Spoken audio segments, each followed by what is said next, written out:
할렐루야, 김기태 목사입니다. 우리 청년부 독서 토론을 위해서 함께 읽기를 하려고 합니다.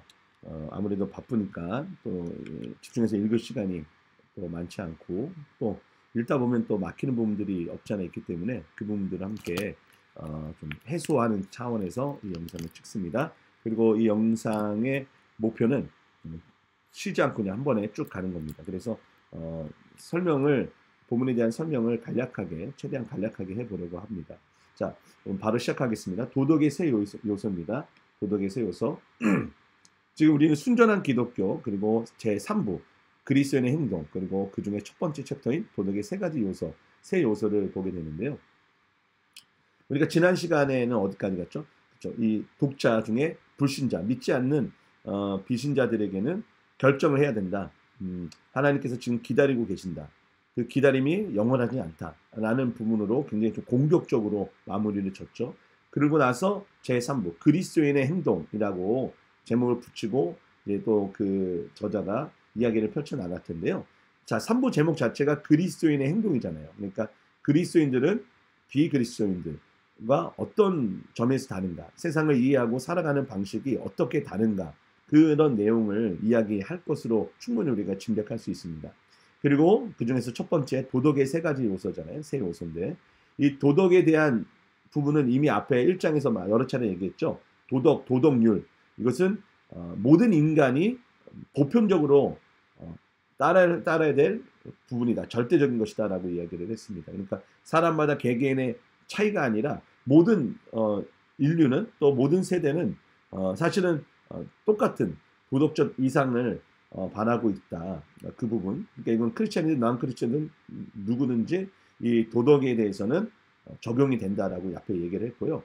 도덕의 세 요소에 대해서 이야기를 하지 않겠습니까? 그러면 세 요소면 세 가지를 우리가 일단은 카테고리를 머릿속에 넣고 또 이 세 가지 요소를 크리스천과 성도와 그리고 불신자.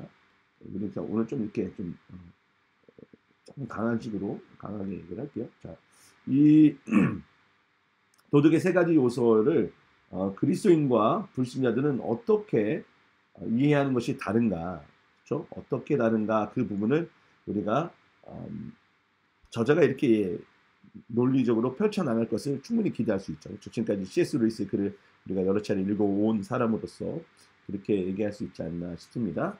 자, 그러면 도덕의 세 요소를 어떻게 그리스도인은 이해를 하며 그것을 그리스도인이 이해하는 방식이 왜 옳은지 또 그것이 왜 그게 더 설득력이 있는지를 아마 머릿속에 우리 기대를 하고 읽어보면 좋을 것 같습니다. 자, 시작하겠습니다. 어떤 초등학생에게 하나님을 어떤 분으로 생각하느냐고 물었습니다. 그 아이는 자기가 이해할 수 있는 한도 안에서 하나님은 누가 재밌게 지내나 맨날 감시하다가 결국은 회방문을 놓는 분이라고 대답했습니다. 도덕이라고 할 때 꽤 많은 이들의 마음속에 떠오르는 생각이 바로 이런 것이 아닐까 합니다. 즉 도덕이란 무언가 간섭하는 것, 여러분이 즐거운 시간을 보내지 못하도록 막는 해방뿐이라는 것이죠. 자, 여기서 조금 의아한 부분이 있죠. 왜요? 초등학생에게는 하나님을 어떤 분으로 생각하느냐라고 이야기를 했는데 지금 초등학생이 이렇게 얘기했어요. 누가 재밌게 지내라고 해방 놓는 분? 그런데 갑자기 저자는 도덕이라고 생각할 때 꽤 많은 이들의 마음에 떠오르는 생각이 이런 거 아닐까 합니다. 즉 도덕과 하나님에 대한 개념을 지금 굉장히 의도적으로 붙여서 이어가고 있는데 이 부분은 조금 아쉬운 것 같아요. 그렇죠? 초등학생에게 하나님은 도덕과 관련이 있는가? 물론 좀 더 파고 들어보면 누가 재밌게 지내나 맨날 감시하다가 결국은 해방을 놓는 것. 감시와 해방이라는 것이 도덕과 하나님의 어떤 교집합으로 보는가. 그 아이의 입장에서. 또 그 아이의 입장을 많은 사람들이 공감할 수 있다라는 전제하에 이렇게 얘기한 거 아니겠습니까? 자, 그럼 저자가 어떤 이야기를 할 건지 한번 계속 볼게요. 사실 도덕 규칙이란 인간이라는 기계를 잘 움직이게 만드는 지침이라고 할 수 있습니다. 자, 여기 보시면 도덕 규칙을 인간을 잘 움직이게 만드는 지침이라고 얘기하죠. 자, 그러니까 도덕 규칙은 인간을 이롭게 한다. 긍정적이다라는 얘기를 하려고 하는 겁니다. 모든 도덕 규칙은 기계가 움직이다가 모든 도덕 규칙, 그렇죠?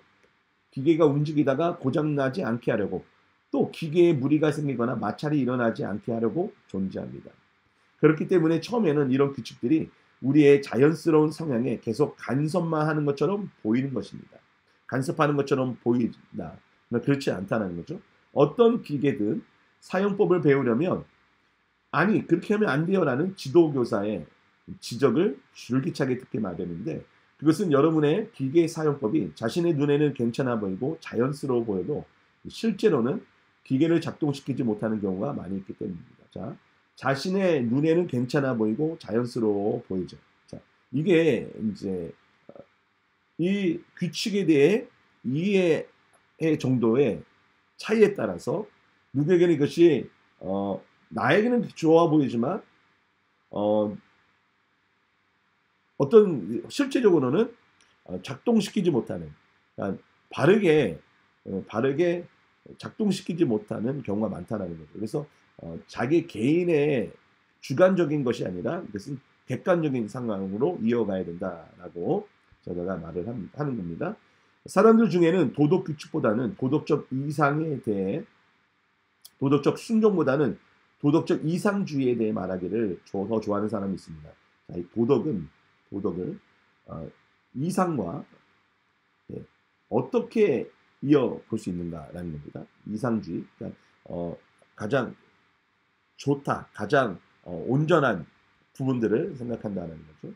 자, 그래서 어떻게 이 두 부분을 바르게 연결할 수 있는지 보겠습니다. 물론 도덕적 완벽함은 우리가 도달할 수 없는 것이라는 점에서 이상임이 분명합니다. 여기서 이상은 뭐죠? 여기서 이상은 뭐예요? 우리가 도달할 수 없는, 그렇죠? 여기서 이상은 도달이 어렵다, 어려운 것. 글씨가 참 죄송스럽습니다. 그런 의미에서 어떤 종류의 완벽함이든 인간에게는 전부 하나의 이상이라고 할 수 있어요. 모든 면에서 인간은 이상적인 것을 생각한다. 우리는 완벽한 운전사가 될 수 없고 완벽한 테니스 선수가 될 수 없고 완벽한 직선을 그릴 수가 없죠. 그러나 다른 의미에서 볼 때 도덕적 완벽함은 이상이라는 것은 우리를 크게 오도할 수 있는 말이기도 합니다. 한 남자가 어떤 여자나 집이나 배나 정원을 나의 이상이라고 할 때 그것은 다른 사람도 전부 자기가 똑같은 이상을 가져야 한다는 뜻이 아닙니다. 그렇죠? 여기서의 이상은 이 남자가 말하는 나의 이상은 주관적 이상이죠. 그렇죠? 주관적. 그런 이것은 곧 취향이죠. 개인의 취향, 개인적 취향이라 할 수 있죠. 자, 그런 부분에서 우리는 각자 다른 취향을 가질 권리가 있습니다. 그렇죠? 각자의 다른 취향이 이제 이상으로 보고 따라서 각자 다른 이상을 가질 권리도 있어요. 자, 그런데 도덕이라는 점에서는 좀 다르다는 거죠. 그러나 도덕률을 지키기 위해 열심히 노력하는 사람을 이상이 높은 사람이라고 표현하는 것은 유용합니다. 이 표현은 도덕적 완벽함이란 개인의 사적 취향으로서 나머지 사람들도 그것을 공유할 필요가 없다고 생각하게 만들 가능성이 있기 때문입니다. 그러니까 아까 앞에 어떤 남자가 저 배는, 과일은, 저 정원은 나의 취향이다, 나의 이상이다, 이상적이다라고 말하는 것은 개인의 취향 부분으로 이해할 수 있다. 하지만 도덕이라는 면에서는 도덕적인 것을 이상으로 생각하고 도덕적 이상을 꿈꾸고 살아가는 사람을 그것을 참 저 사람 취향이 그렇구나라고 말할 수는 없다는 거죠. 이런 오해는 큰 피해를 불러옵니다.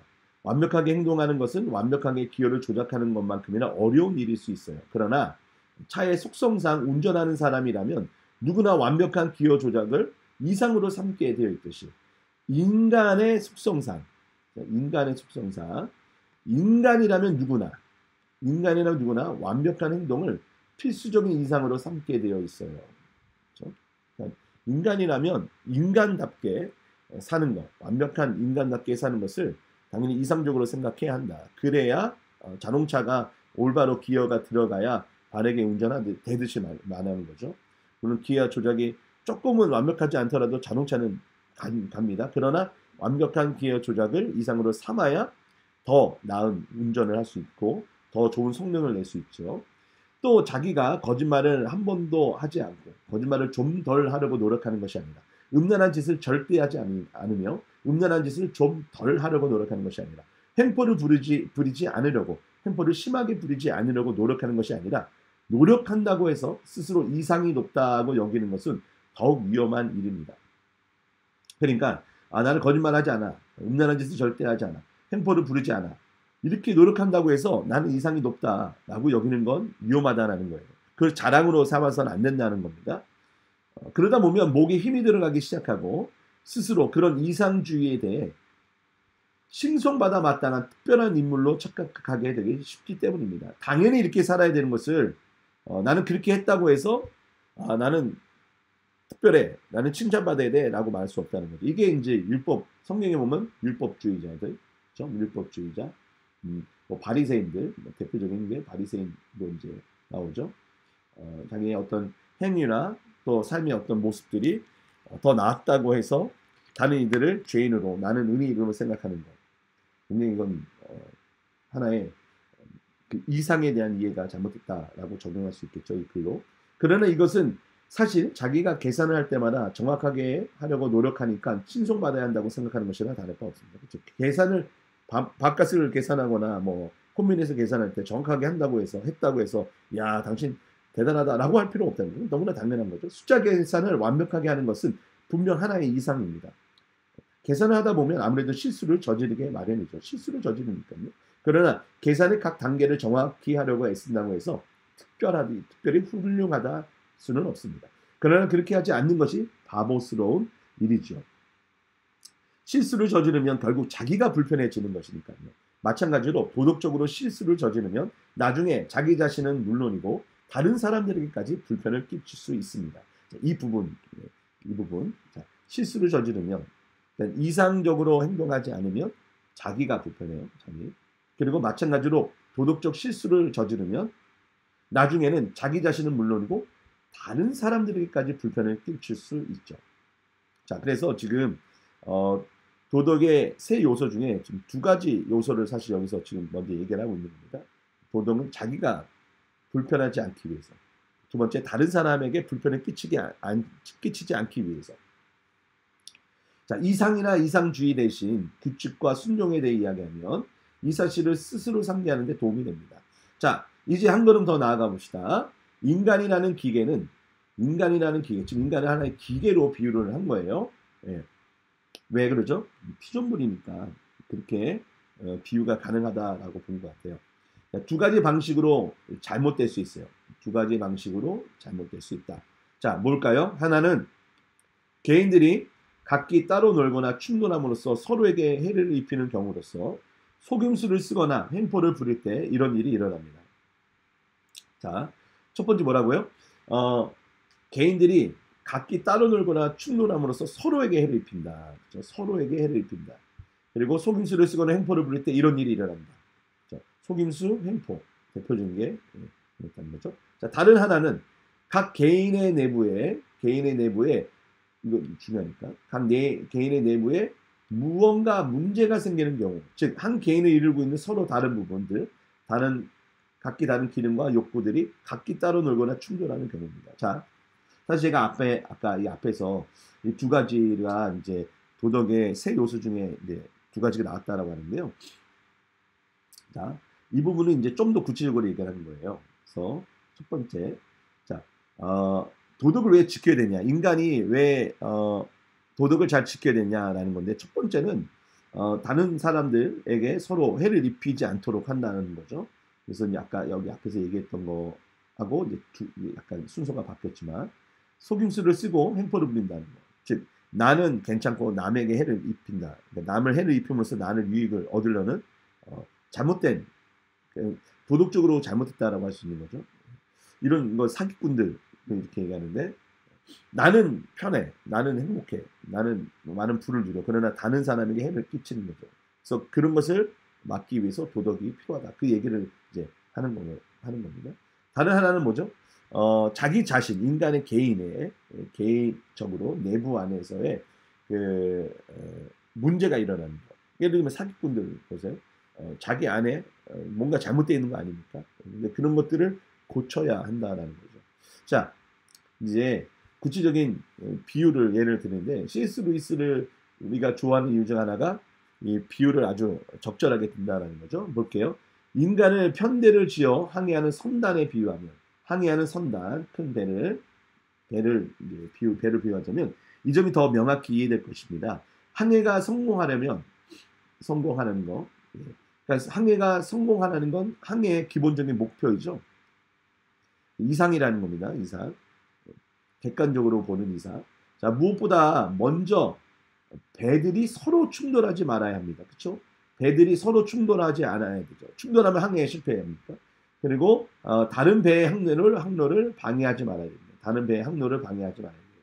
그러니까 서로 약속이 필요하죠. 자, 둘째로 각각의 배들은 자 여기 각각이죠. 각각 각각이 나왔습니다.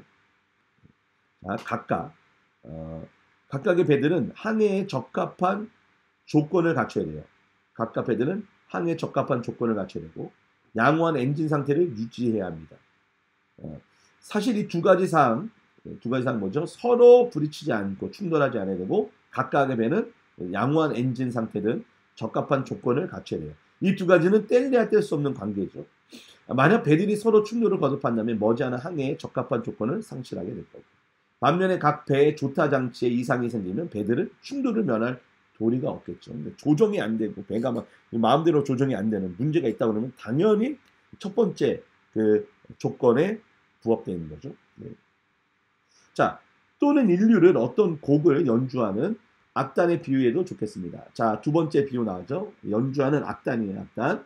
연주가 좋은 결과를 얻으려면 두 가지 요소가 필요하죠. 여기도 두 가지 요소가 나왔어요. 이제 각 연주자들의 악기가 잘 조율되어 있어야 하며 각각의 악기는 다른 악기들과 잘 융화될 수 있도록 정확한 순간에 소리를 내야 합니다. 그렇죠? 각 연주자들이 악기가 잘 조율되어 있어야 되고 그리고 다른 악기들과 잘 융화돼서 연주를 해야지 되겠죠. 혼자 연주하는 게 아니라 악단으로서 오케스트라로서 그런 겁니다. 자, 그런데 우리가 아직 고려하지 않은 사항이 있어요. 자, 여기 이제 세 번째 사항이 나옵니다. 이게 중요하겠죠. 고려하지 않은 사항 어떤 걸까요? 자, 그것은 이 선단이 첫 번째 비유였죠. 이 선단이 가고자 하는 목적지가 어디인가? 목적지가 어디인가? 그리고 이 악단이 연주하고자 하는 곡이 무엇인가? 연주하고자 하는 곡이 무엇인가? 아무리 악기들이 전부 잘 조율이 되어 있고 정확한 순간에 소리를 냈다 해도 춤곡을 연주해야 할 상황에서 장송곡을 연주했다면 그 연주는 성공했다고 볼 수 없죠. 또 선단이 아무리 순조롭게 항해했다 해도 뉴욕에 가야 할 배들이 캘커타에 인도에 도착했다면 그 항해는 실패했다고 보아야 할 것입니다. 그렇죠. 첫 번째 뭐였죠? 서로 충돌하지 않는 거, 서로 잘 조화가 되는 거고 두 번째는 뭐였죠? 각각 개개인의 상태가 온전해야 된다라는 거죠. 그러나 이 두 가지가 당연히 같이 잘 이루어져야 되지만 목적이 바르지 않다면 목적이 잘못됐다면 실패다라고 봐야 되는 겁니다. 물론 이것은 이제 우리 인생으로 연결을 지을 수 있겠죠. 물론 그렇게 할 거라 생각합니다.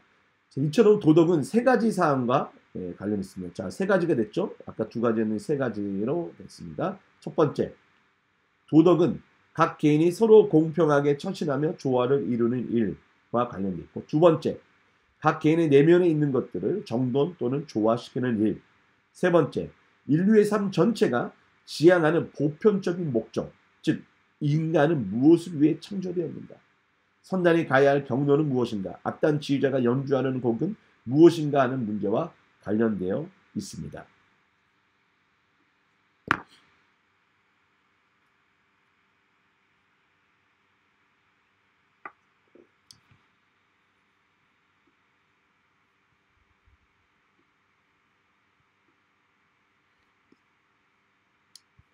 자, 한번 잠깐 끊고 하려고 하는데 컴퓨터가 말을 안 해.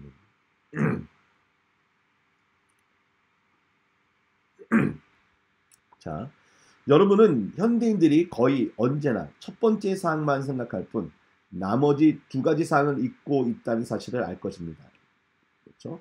서로 부딪히지 않고 남에게 해를 끼치지 아니하려는 것. 어쩜 우리 지금 일본인들의 어떤 남에게 폐를 끼치지 않으려는 그런 성향이 한국 사람들보다 훨씬 많다라는 걸 저는 인정하거든요. 아마 많은 여러분들이 이제 저보다 먼저 일본에 와서 사신 여러분들은 더더욱 공감을 하지 않을까 싶습니다. 자, 그런 면에서 우리가 일본에서 살고 있으니까 이 부분을 좀 더 주의 깊게 볼 만한 이유가 되는 것 같아요. 신문에서 기독교적 도덕 기준을 지키기 위해 노력한다. 기독교적 도덕 기준을 지키기 위해 노력해야 한다라고 말하는 것. 자, 여기 보면 기독교 나왔습니다. 말하는 것은 대개 국가와 계층과 개인이 서로 친절하게 대하며 공정하게 처신하기 위해 애써야 한다는 뜻에서 하는 말입니다. 그렇죠? 보통 뭐예요? 국가, 계층, 개인이 서로 친절하게 대하며 공정하게 처신하기 위해 애써야 한다. 그러니까 대개라고 한다는 거.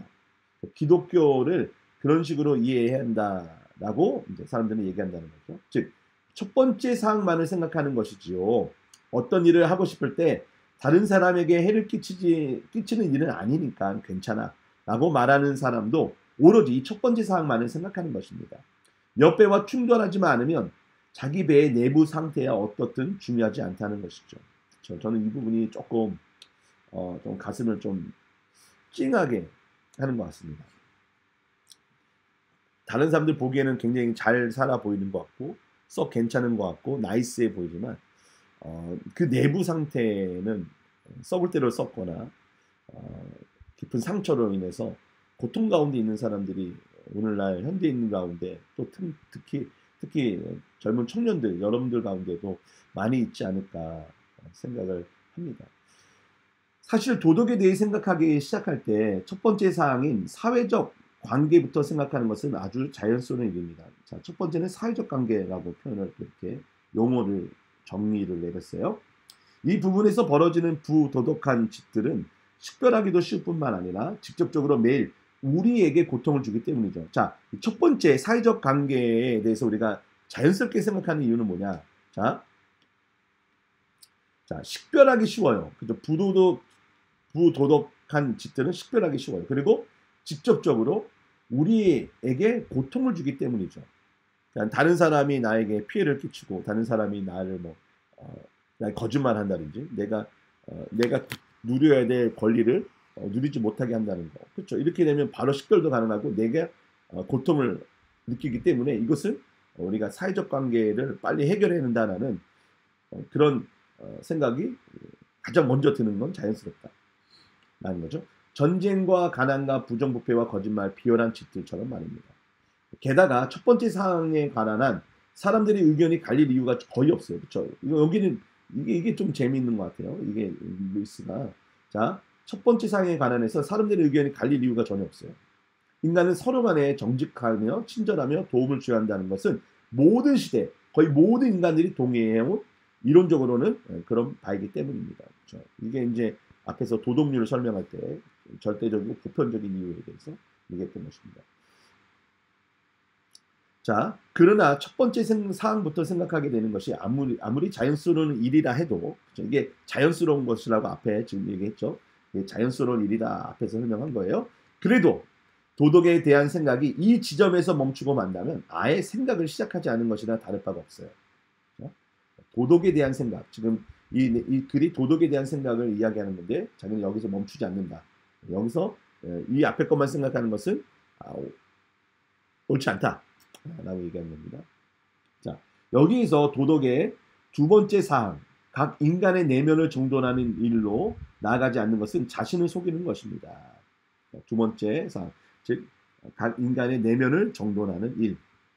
사실상 조종이 불가능할 정도로 배들이 낡은 데다가 결함투성이라면 아무리 충돌을 피하는 조종법을 가르쳐봤자 무슨 소용이 있겠습니까? 자, 여기 멀리 생각하지 않아야 되죠. 한국의 세월호 사건, 그 배가 다른 배들과 충돌해서 어뢰를 맞아가지고 배가 가라앉은 게 아니잖아요. 그 배가 낡았고 결함투성이었고 내부적으로 문제가 많이 있었던 거죠. 거기에 대해서 사람들의 욕심으로 인해서 갖춰야 될 조건을 갖추지 않고 배가 중심을 쉽게 잃을 수밖에 없는 상황이 되었던 거. 이게 이제 우리 개인으로 적용을 하자면 인간 내면을 정돈하는 일이 매우 중요하다. 우리가 알고 있는 바처럼 사실상 우리 탐욕과 비겁함과 못된 성질과 자만심 때문에 규칙을 지킬 수 없다면 아무리 사회적인 행동을 위한 규칙을 작성해봐야 무슨 소용이 있겠습니까? 그렇죠? 우리 탐욕, 비겁함, 못된 성질, 자만심 때문에 규칙을 지킬 수 없다면 아무리 사회적인 행동을 위한 규칙을 작성해봐야 무슨 소용이 있느냐. 저는 지금 사회, 경제, 제도 개선에 관해서는 생각할 필요가 없다고, 열심히 생각할 필요가 전혀 없다고 말하는 게 아닙니다. 그것도 필요해요. 그러나 제가 정말 말하고 싶은 말은 각 개인의 용기와 이타심 없이는 어떤 제도도 제대로 작동할 수 없다라는 사실을 깨닫지 못하는 한 아무리 사회적, 경제적 개선책을 찾은들 다 뜬구름 잡는 일에 불과하다는 것입니다. 참 그렇죠. 여기 한번 우리가 명심해야 될 것 같아요. 아무리 사회적, 경제적 개선책을 찾은들 다 뜬구름 잡는 일에 불과하다는 거고요. 개인이 여전히 탐욕과 비겁함, 못된 성질, 자반심 이런 것 때문에 규칙을 지킬 수 없기 때문이라는 거죠. 자, 현 제도 하에서 자행되는 특정한 종류의 부정부패나 횡포를 없애기는 그리 어렵지 않아요. 자, 이거 뭐라고 했죠? 이건 아까 첫 번째잖아요. 그렇죠? 눈에 보이는 거, 직접적인 거, 피부에 닿는 거. 그러나 인간이 여전히 부정직하고 인간이 여전히 부정직하면 횡포 부르기를 좋아하는 한 새로운 제도화에서도 예전에 하던 짓을 계속할 새로운 방법을 반드시 찾고 내고야 말 것입니다. 이게 인류의 죄 역사입니다.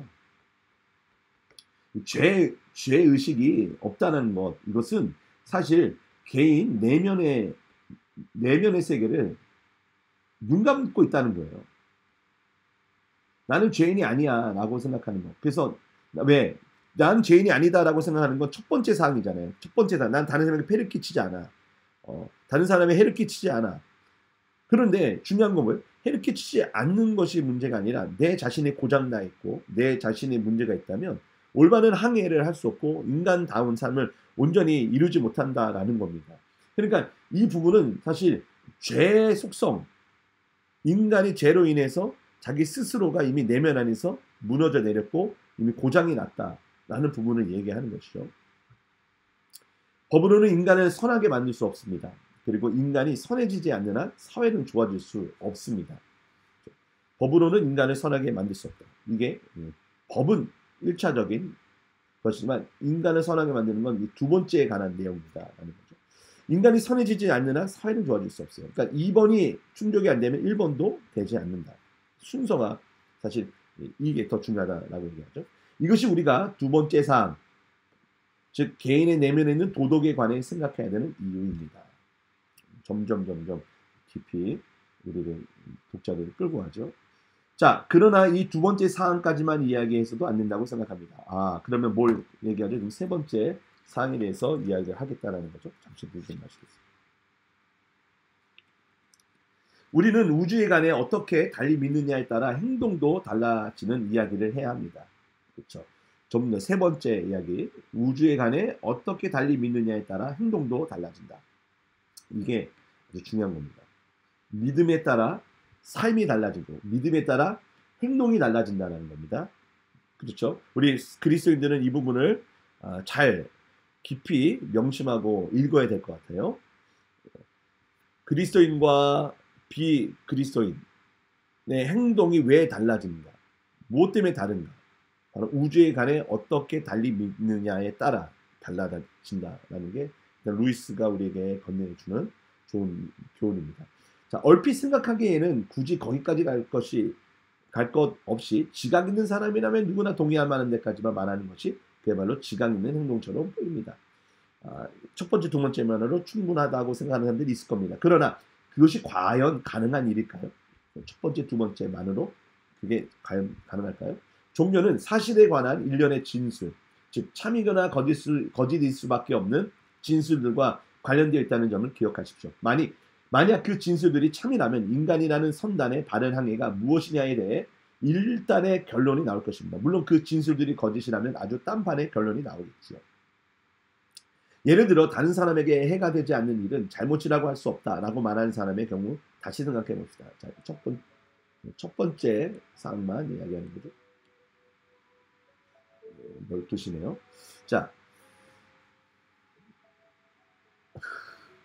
자, 다른 사람에게 해가 되지 않는 일은 잘못이라고 할 수 없어. 첫 번째 요소만 이야기하는 경우 그는 주변에 있는 다른 배에 손상을 입혀서는 안 된다는 점은 잘 이해하고 있지만 솔직히 자기 배는 마음대로 해도 좋다라고 생각하는 사람입니다. 그러나 그 배가 그의 소유냐 아니냐에 따라 사정은 크게 달라지지 않겠습니까? 그렇죠. 아주 기가 막힌 표현입니다. 그 배가 그 자신의 소유냐 아니냐에 따라 사정은 전혀 달라진다라는 거죠. 자기 배를 마음대로 할 수 없다. 라는 얘기를 할 겁니다. 이를테면 내가 내 몸과 마음의 영주냐 아니면 진짜 영주에게 그것들을 빌린 소장인에 불과하느냐에 따라 사정은 크게 달라지지 않겠습니까? 우리 성도는 뭐라고 그러죠? 성도는 청지기다. 청지기는 주인의 것을 맡아서 관리하는 거죠. 그 주인의 것을 맡아서 관리하는 관리자이죠. 자, 만약 누군가 다른 존재가 자신의 목적을 위해 나를 만들었다면 이게 이제 기독교 가르침입니다. 내가 단순히 내 것일 경우에는 부과되지 않았을 많은 의무를 감당해야 할 것입니다. 자, 다른 존재가 자신의 목적을 위해 나를 만들었다면 이것에서부터 시작이 돼야 된다는 겁니다. 이거 아주 중요한 요소의 부분이에요. 여기서부터 시작이 될 때 기독교는 전혀 일반 난 크리스천들과는 살아가는 방식과 어떤 모습이 달라질 수밖에 없다는 거죠. 내가 단순히 내 것일 경우에는 부과되지 않았을 많은 의무들을 감당해야 할 것입니다. 게다가 기독교는 모든 인간은 영원히 산다고 주장하는데, 자 여기서 영원히 산다, 인간의 불멸, 기독교는 영원히 산다 주장하는데 이것이 어떤 다른 결과를 내는지 그 얘기를 할 것이요 하겠죠. 자, 이건 역시 참 아니면 거짓입니다. 참 아니면 거짓이다. 자, 만약 우리가 영원히 사는 존재라면, 기독교가 맞다면, 이게 참이라면 겨우 70년 정도 살다가 죽을 존재일 경우에는 전혀 고민할 필요가 없는 많은 것들을 놓고 고민해야 합니다. 그렇죠? 70년 동안 사는 인생, 지금은 100년이라고 하지만 겨우 70년 정도 살다가 죽을 존재에는 고민할 게 별로 없다는 거예요. 반면에 영원히 사는 존재라면 고민할 것이 아주 많아져요. 예컨대 지금 나의 못된 성질과 시기심이 점점 심해지고 있다고 해봅시다. 이게 정말 점점 이제 심해지고 있어요. 이것은 점차 진행되는 일이므로 70년이 지난다는들 눈에 확 띌 정도로 심해지지는 않을 겁니다. 70년 동안 나빠져봤자 거기서 거기라는 거죠. 그러나 이 일이 100만 년 동안 계속된다면 그야말로 완벽한 지옥이라 하지 않을 수 없겠죠. 이 악한 것, 못된 것, 이런 시기심이 점점 커지는데 100만 년 동안 계속된다고 해보십시오. 이거는 지옥이죠. 그야말로 헬이 아닐 수 없다는 거죠. 인간이 불멸한다는 믿음은 또 다른 차이도 만들어내는데, 또 다른 차이, 그러니까 앞에서도 차이였고 또 여기서는 또 다른 차이를 얘기합니다.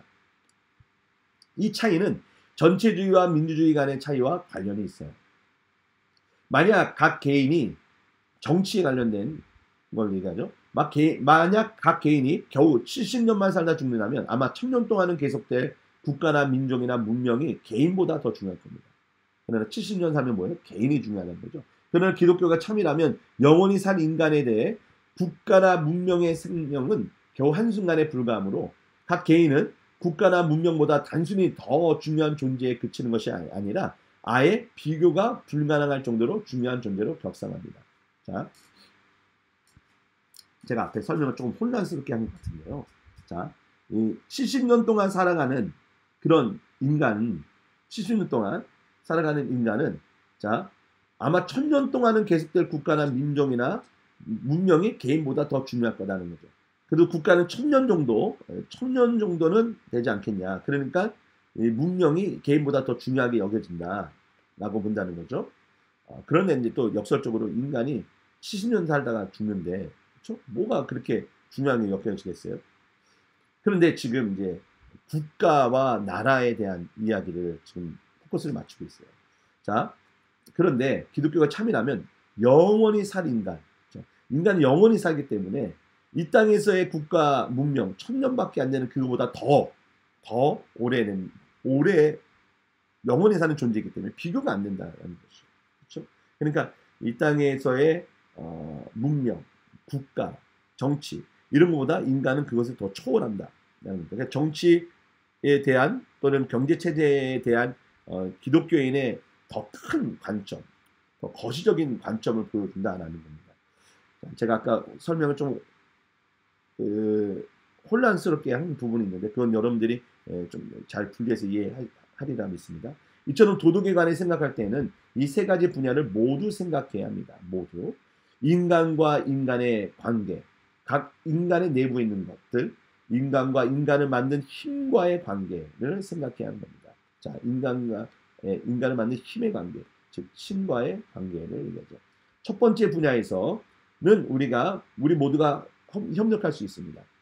불일치는 두 번째 분야에서 생겨나 세 번째 분야에서 좀 더 심각해집니다.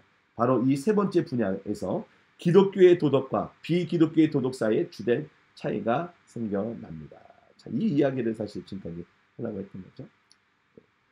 저는 기독교적 관점에서 제3부의 나머지 부분을 진행해 나가면서 기독교가 참일 경우에 펼쳐지는 전경을 조망할 생각입니다.